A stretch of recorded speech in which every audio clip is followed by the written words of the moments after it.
If you ache for truth, goodness, and beauty, if you're hungry for a Christianity with substance and strength, if you long for a faith that's big and bold and biblical and all about Jesus Christ, if you're inspired by the idea of one church that has spanned 20 centuries, 24 time zones, and 2 hemispheres, enfolding every race, nation, and language, then you're considering Catholicism. Let's talk about Lent.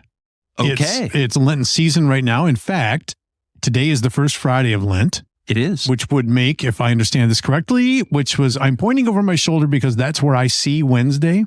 And Wednesday was Ash Wednesday, right? I remember walking into here a year ago and you had this stuff on your forehead and then some of the other people did. And I thought, well, what in the world is that? So anyway, that's why we're talking about Lent. Right. Because in fact, in the background here at the parish, they're setting up for the fish fry tonight because Catholics have fish fries. Well, and in fact, we were going to go for tacos today. But we ended up at McDonald's because you couldn't. There's not a good fish taco in Holland as far as you know. There's just not a good fish taco here. Like I grew up in Southern California on the beach, right, and there were good fish tacos. But if we're going to go for tacos today, I just haven't found any fish tacos that I feel really comfortable with here. Right. So we had to go to McDonald's so I could get a fillet of fish. I would, by definition, not be comfortable with a fish taco. I'm just saying, if I can get something else on it, that'd be my preference. So do you remember, I have to tell this story because back when you and I were both at the Hipster Groovy Church, the little storefront church, Lent came up and we were giving up things for Lent and everybody wanted to know, or not everybody, but I felt pressed to give up something for Lent. And so not because I was particularly altruistic about it, but because for peer pressure's sake anyway, I decided to give up Diet Coke, of which I drink way too much. We were planning an intervention with you, like all of our friends. We were going to get together. Right. Like if I die, they won't need to embalm me. In fact, if they want to cremate me, they won't even be able to get a fire going. Anyway, so I gave up Diet Coke for Lent. And a couple of weeks later, I can't even say this without laughing. A couple of weeks later, I got caught drinking a Diet Pepsi, so my story was, I remember it was you. I remember this. This was hilarious. And my story was that I was not breaking my Lenten promise or whatever, my commitment. I was not drinking Diet Coke. And in fact, that I didn't even like Diet Pepsi. And therefore, this was a double sacrifice for me that I had to drink the Diet Pepsi. And I remember that nobody bought my story. No, nobody bought it. So I'm thinking, I want to know where Lent came from. And how old is it and how did it get started? And I also want to know if there's any difference between Catholic Lent and Protestant Lent. I assume there is. But let me first give you my Protestant view of this or what it is that I have always thought. Now I've changed some of this and I've learned. I've learned to grow into the ways of man here. And so let me play a little devil's advocate and give you some of the things I used to think and the things that I hear from my Protestant friends continuously. Okay. This has been, this is my lifelong view. Okay. And I realize that my Protestant thing is such a grace only thing. Okay. That Lent smells like works to me. Okay. I avoided it all my life because I didn't even want to smell like Catholicism. Right. Okay. Besides, it looked hard. And hey, grace, grace. So here, let me try to sum this up. The Catholics take it too far. Okay. We're saved by grace alone, and no need to jump through all those hoops. Okay. It's borderline works. Feels like, smells like earning your salvation. It's a legalistic ritual. Catholics do this to feel good about themselves. And then almost none of them do it for the right reasons. They just do it to fulfill their obligation. It's just always seemed to me like a sort of a weird sort of pagan almost thing. That was the knock on it anyway. Like an artificial reason to indulge before and after. Okay, Mardi Gras and Fat Tuesday and all of the potchkis everybody was selling, looked pretty good. Yummy actually. donuts. Yeah, I didn't know if I was going to get in trouble for eating one of those, but then not giving up anything for Lent. I don't know. I can't give up anything for Lent this year that I've already eaten because I'm past the deadline. Yeah, well, So, you've already blown I'm going to it. have to, fish. There we go. But you hate fish. But I hate fish. Well, start small, right? Anyway, sort of like earning the right to get drunk or whatever. That's how it looked to me, because later you're going to be really, really good and offset it. And I know that's wrong. Okay, I know that much, but that's what it was easy to get that feeling. Like the Catholics, I don't know, they don't really believe that stuff. Right. They're just something that they do. And here's the thing, I'll have to confess, I know a lot of Protestants are exactly the same way, So that's my Protestant knock on Catholics doing Lent. What say ye? Okay, there's a lot there. But before I dive into it, I want to just make a general comment.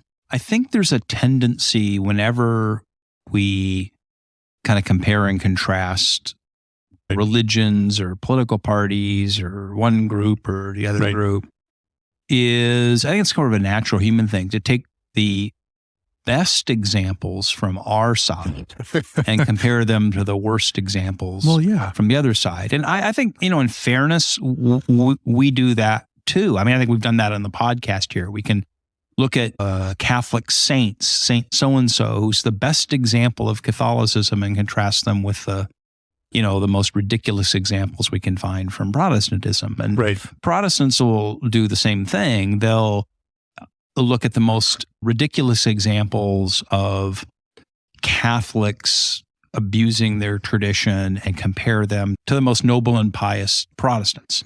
So that's always a little bit unfair, because you can always say, hey, I knew this guy who was a Catholic and he did this and this and this, or I saw the Mardi Gras parade down in New Orleans, or the Carnival in Rio, and look at this. This is what Catholicism is. And, that's no more fair, again, than to flip the script and talk about the best and the worst. So let's just set that aside a little bit and talk about what actually the church teaches and what the tradition is and so forth.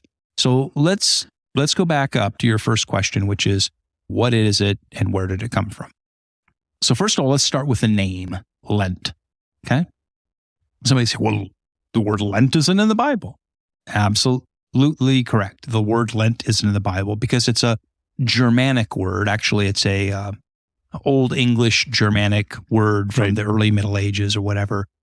And it was the Old English word for spring. Okay. So basically, because Lent occurs in spring within England or English-speaking countries, this liturgical season began to be called Lent. Now, before one of my Protestant friends says, see, the church just adopted some Germanic pagan festival, you go, no, it predated that, and it's not called Lent in Latin. That's not what the church called it. In Latin, it's quadragesima, okay, which simply means 40 days. Okay. And in fact, in the East, the old, because of course, the eastern half of the Mediterranean, the Eastern Roman world, spoke Greek coming out of the New Testament period, and it's called, or was called, Tessacost. So you have Pentecost, which is 50 days. Tessacost is 40 days. Okay. So actually, the church calls it essentially 40 days, either 40 days in Latin or in Greek, but in English-speaking countries, because those 40 days happen to coincide with spring generally, they began to just sort of call it, spring. Right. Does that make sense? Yep.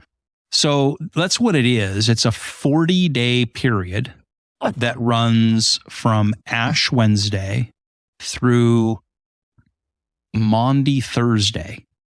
So during Holy Week, the week of Easter, you have Good Friday when Jesus, went on the cross, right? And you have, of course, Sunday when he rose. But Maundy Thursday is the night before the crucifixion when they celebrated the Last Supper in the upper room. Okay. Yep. Okay. So it runs from Ash Wednesday to Maundy Thursday. Right. Okay. Actually, the right way to think of it is it runs from Maundy Thursday back 40 days. Okay. And the reason that there's Ash Wednesday is because if you count essentially more or less 40 days back, you get Ash Wednesday. Right. So, okay. So that's a little bit just what it is. The 40 days running up to essentially the night that but the night before he was crucified. Okay. With me? Yep. Now, when did this get instituted? Okay. So again, you're right. The Bible does not say Lent. Right. But this is this period where we prepare ourselves for basically Christ's arrest and trial and crucifixion. Right. Now, in terms of when it started, it did not start in the generation of the apostles to the best of our knowledge. Okay. Okay. So nobody's claiming that it did. And of course, for a lot of my Protestant friends would say, well, then right away, it's an extra biblical thing. But think about how many other things developed in the church, even on the Protestant side, everything from hymnals to pews to church buildings to mission trips to 1,000 other things, right?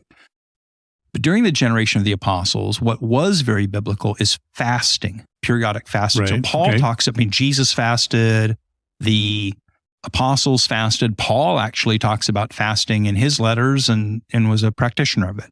So this principle of fasting, Old Testament principle, New Testament principle, was something. You fast to prepare for something, or you fast, and I'll get into what the substance of that fasting is. In the early church, there were periods of fasting, maybe sometimes a day, maybe sometimes a number of hours or a few days, generally before important events. And what we do know is that in the early church, and when I say the early church, when we start having records, so the church fathers are writing to each other and this and that, within the 50 to 100 years or so after Jesus, they talk about the Easter fast. Okay. Fasting before Easter, a way that Christians would sort of spiritually prepare themselves to celebrate and commemorate the crucifixion and the resurrection. And going back to about 180 or 190 AD, a church father named Irenaeus said, hey, there's some questions about the Easter fast. Is the Easter fast a day? Is it the Easter fast a couple of days? Is the Easter fast a week? Is the Easter fast longer? And Christians were practicing this time of sort of fasting and preparation before essentially Good Friday and Easter. And it was of varying lengths. And apparently what happened in church history was people experimented in different parts and places with everything. Everybody agreed that fasting to sort of prepare yourself in some way, shape, or form to spiritually prepare yourself for Good Friday and Easter was a good idea. But somewhere around the middle 300s to late 300s, this notion of 40 days began to be sort of more universally practiced. Why 40 days? Can I guess? Go ahead. Because Jesus went out into the wilderness for 40 days. Jesus fasted in the wilderness for 40 days. And there's all kinds of 40s, right, in the Bible, right? 40 years, 40 days, right? That's sort of a biblical number. Obviously, we can think of Jesus in the wilderness. We can think of the Israelites in the wilderness. We can think of Noah 40 days before. Oh, sure. On and on and on. And so there's sort of a biblical principle of this kinds of 40 days. And particularly, like you say, Jesus fasting for 40 days in the wilderness. So what happened was sometime in the first few centuries, people who were practicing kind of a time of fasting, self-imposed fasting, just a way of praying and preparing themselves for Easter. That might have lasted a day in some places, a couple of days, maybe a week or whatever. But people began to settle on this idea of having a sort of time of fasting and preparation for 40 days before celebrating the crucifixion and the resurrection. And that kind of floated around amongst the church and the bishops, and people began to settle on that as an appropriate way to prepare oneself. So before they were calling it something, they were just doing it. Well, there was an Easter fast, and Okay. of course it was the Paschal fast. And it might have been a day, it might have been longer. Okay. But that principle of basically settling on this 40-day period sometime seems to have been normalized in the 300s or 400s or so in most places in the church. And then the church began to sort of recognize that and normalize that as being an appropriate thing to do, just in the same way that the church recognized and normalized celebrations like Palm Sunday, right? Or Maundy Thursday, or Good Friday, or Christmas, or whatever. Right. The church began to normalize what we might call the liturgical calendar, the annual spiritual calendar. And in the liturgical calendar, he began to say, well, there's Advent, right? So those are essentially the 4 Sundays that run up to Christmas, right? Right. And, I know a lot of my Protestant friends practice Advent and had Advent wreaths. And someone could say, well, Advent isn't in the Bible. No, but people in the early centuries of the church began to realize that it was appropriate to have a time of spiritual preparation to celebrate the nativity, right? And in the same way as they neared Easter, they began to say, we need a period of 40 days to sort of prepare ourselves for Easter or, Easter week or whatnot. So that's where its roots were. And then the church essentially normalized it. So put it on the liturgical calendar, began to build feast days around it, began to, issue guidelines for it. Okay? Yep. So as I think about Jesus approaching Jerusalem, approaching Holy Week, approaching the crucifixion, how he turned his face towards Jerusalem and walked towards the cross to give himself up for me, because I want to be like him and follow in his way, I tried to do some things in my life that sort of sets this time aside and, in a sense, gives some things up or put myself into a period of spiritual. So this is your thing about the Diet Coke, or people are going to give up chocolate. And we'll get in a little bit more into what are appropriate, items to do that. But the church says it's a good spiritual practice. The other thing it asks us to do is what's called abstinence on Friday. Now, this goes to the fish fry thing. The church does ask us to, and it's not a requirement of salvation, right? It's not a works for salvation. The same way that if I walked in a Protestant church, you might ask me to do morning devotions, to do my morning prayers. You might ask me to come to church and sing the songs. You might ask me to go on a mission trip, or might ask me to give financially to the church or to other church causes. The church asks me to abstain on Fridays from meat. Okay. And also to fast, especially on Fridays. So it asks me essentially to skip a meal or two, on Fridays. Why Friday? Well, because what are we leading up to? Good Friday. Christ died on Good Friday. This is the time that we are leading up to our preparation, running up to Good Friday. So on the Fridays during these 40 days, I prepare myself on Fridays, kind of fasting a little bit, having one meal and giving up meat or fowl or ham or whatever, right? And again, why that? Well, there were times of fasting and abstinence in the Old Testament. Famously, Daniel and his 3 friends, when they went to Babylon, gave up meat and these kinds of things. So the church says this is something that's small. No one's going to kill anybody to give up meat for a day and to skip a meal. But it does make me think during these Fridays of Lent and reflect a little bit. And it maybe makes me take a little bit of a pause, like when you say, hey, let's go to tacos today. And I go, you know what? I'm going to remember that during these Fridays, I'm going to interrupt my normal patterns. And instead of doing that, I'm going to give up a little bit of something. I'm going to skip a meal. I'm going to have a filet of fish sandwich or go to the fish fry, and just do that as a way to commemorate this. And it's an act of spiritual devotion. Well, it worked out good for me because McDonald's has the best Diet Coke. I'm just saying. McDonald's French fries are better. So.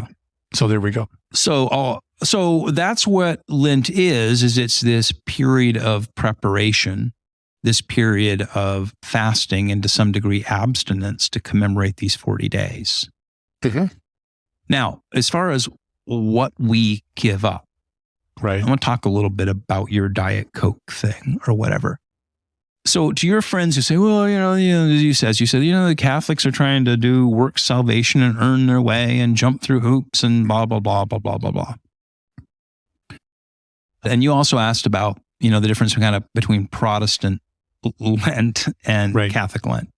So let me tackle those two things. First of all, when it comes to the giving up of things and why are Catholics having to give things up? Isn't this work salvation? Well, no, of course it's not. I mean, any more than if I was in a Protestant church and you said, you should go on the mission trip or you should go help Habitat for Humanity build houses this Saturday, or you should volunteer for this or that. Give up your vacation to go on and do these things. Yeah, it's an act of spiritual devotion. It's an act of sanctification. It's a way that I can align myself better with God and his priorities and make them a little more real in my life.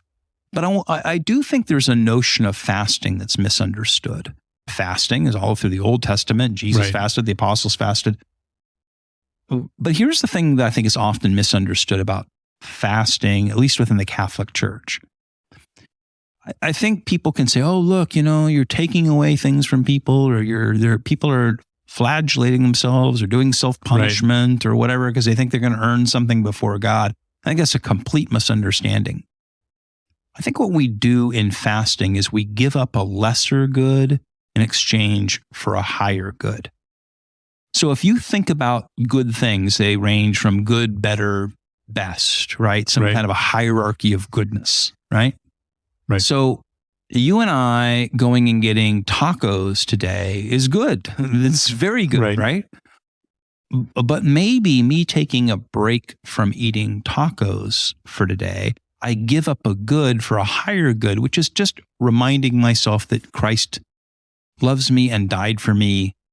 And as I approach the season of Holy Week and Easter, that taking a pause to do that and to reflect a little bit on Christ and his love for me and my desire to emulate him, that reflection and that little bit of discipline on my part is a higher good than scarfing the tacos.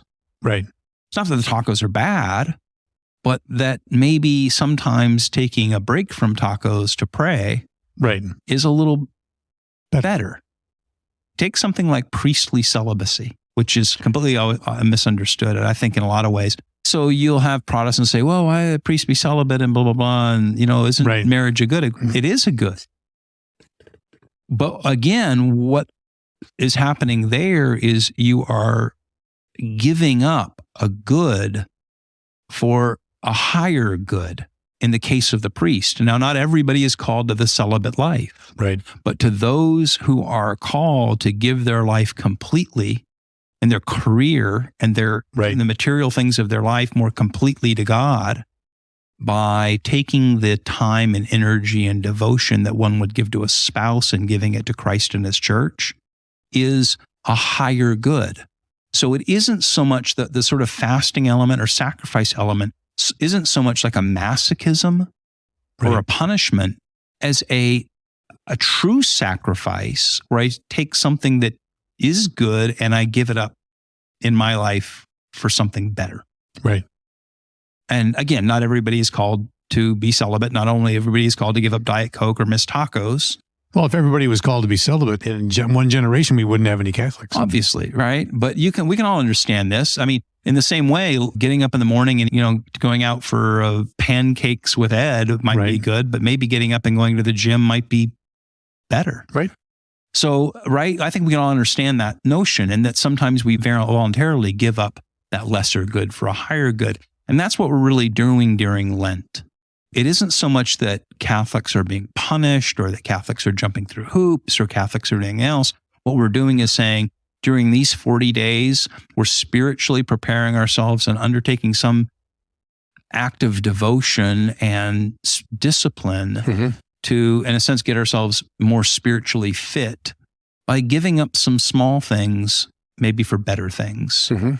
And if we do that temporarily, maybe we come into Good Friday and Easter a little bit better prepared to appreciate it and receive it.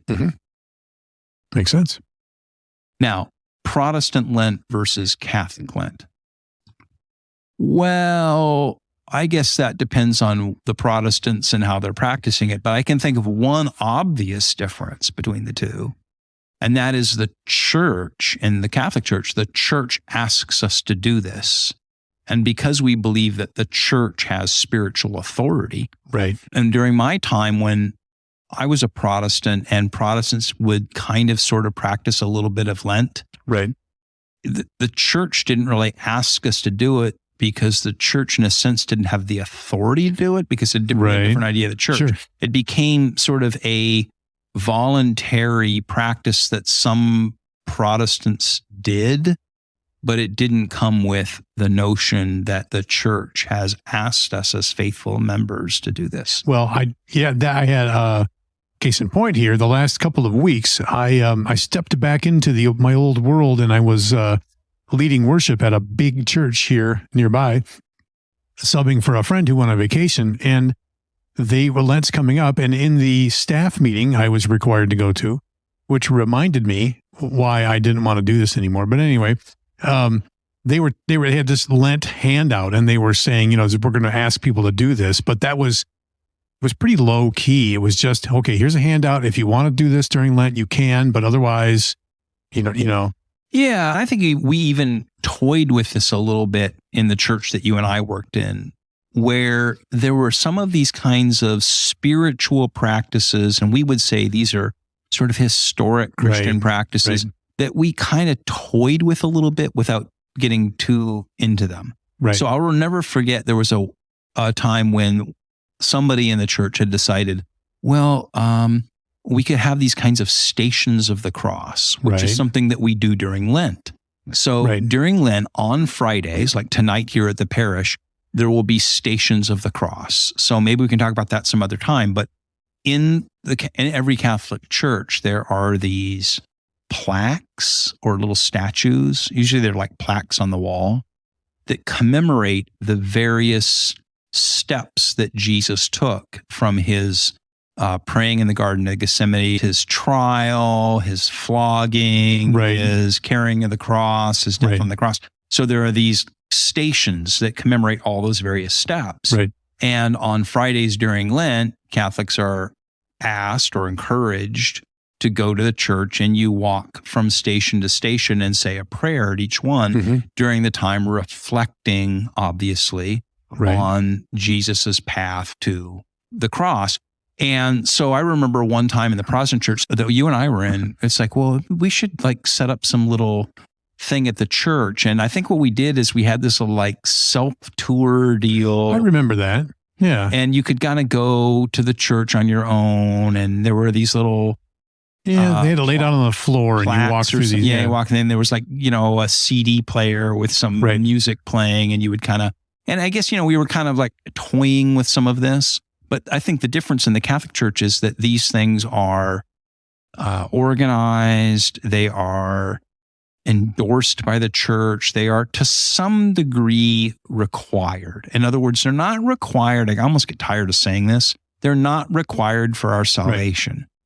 But there's a difference, and I kind of get tired of saying this on the podcast, they're not required for our salvation, but they are to some degree part of, I won't say required, for our edification and our sanctification. So there's spiritual disciplines we're asked to engage in. One of them is during Lent to make some voluntary fast, to abstain, to make some kind of fasting and abstaining on Fridays, to come to church to the best of our ability on Fridays and pray the stations of the cross and reflect on Jesus' journey from Garden of Gethsemane to the cross. These are things that we do. And so the Protestant church, I think some of them try to do a few of these things, but it's entirely voluntary and subjective rather than organized and recommended, and to some degree, I'm using scare quotes here, required or asked of the faithful or strongly encouraged. I remember when I was in various Protestant churches who would do something during Lent, and I always remember thinking, this is really cool. And this feels like something I should be doing. Like this would be good. This is a good thing to do. And right along with it was, yeah, but it's Catholic. It's a Catholic. And that was so I just remember feeling it all the time, Yeah, it's crazy because, look, let's be honest, the Protestants do this as well. I did. You would get up in the morning. If you were a good Protestant, you get up in the morning, you do your morning devotions, Right. go to the church, you take a mission trip, or you go distribute food to the poor, or how many times are we supposed to go on a retreat day, have quiet time on a Right. retreat day, right? So, those things were all recommended for our spiritual growth. But in Right. the Catholic Church, this is part of a formal system. Once again, I'll say it once again, Right. not required to be saved, but part of the system of faithfulness that we engage in to grow. Well, if you in our belong faith. to a church, why would you, if you don't want to do any of the things that they recommend that you do, then my question is, what are you doing there and how serious are you? Are you just trying to see what you can get away with? What kind of attitude is that? Right. I mean, for example, one of the most noticeable things in a Catholic Mass when someone comes to it is that we kneel at certain points, at a couple of points during the Mass. There's kneelers and you kneel.